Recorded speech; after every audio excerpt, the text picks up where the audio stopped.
We live in a global economy where goods, people and ideas move freely across the planet.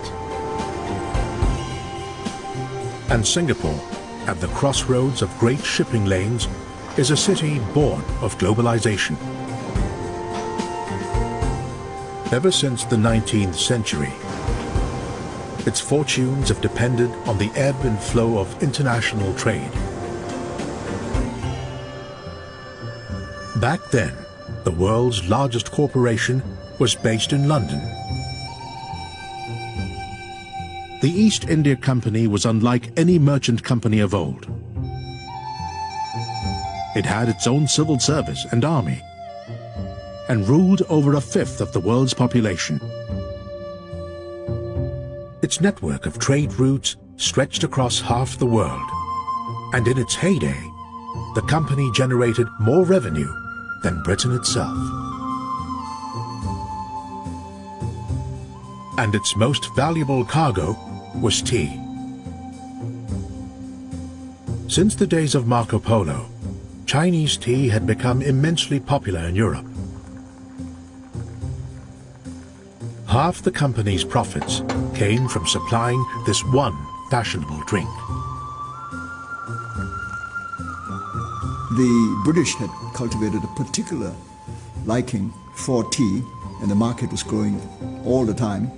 The East India Company found that this was a major item for their business and kept the company going.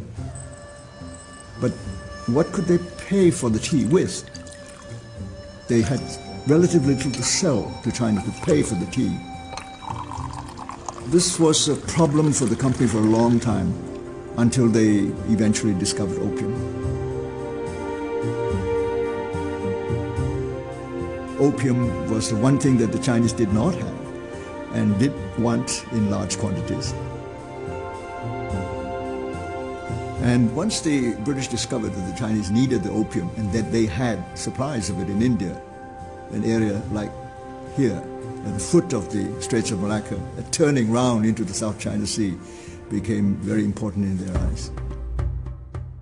The East India Company was producing opium in northern India and shipping it to China, where it was used to buy supplies of tea, which could then be sent back to England. It was the company's most profitable trade route, but every one of its ships had to pass through a narrow passage known as the Malacca Straits. To protect its interests, the company wanted to set up a port somewhere at the foot of the Malacca Straits. But there was a problem. For 200 years, the Dutch had controlled the East Indies. They were the military and economic superpower in the region, and it was company policy to do nothing which might upset them. Raffles' expedition to Singapore was deliberately provocative. He was an official of the company and had been told to tread very carefully. No one expected him to set up a port under the very noses of the Dutch. Company, salute! Whenever he talked about furthering British ambitions east of Calcutta, everyone said, oh, let's leave it as it is, don't rock the boat, you know, the Dutch aren't going to like it. And Raffles thought, well, to hell with the Dutch, I like it, and I'm going to do it, and he did. 2 weeks after Raffles raised the British flag over Singapore, news reached his boss, Charles Bannerman, the governor of Penang. Bannerman didn't like or trust the ambitious young Raffles, and was furious that one of his men had breached company policy. He urgently contacted his Dutch counterparts to assure them that Raffles had been acting on his own initiative, without the authority of the company.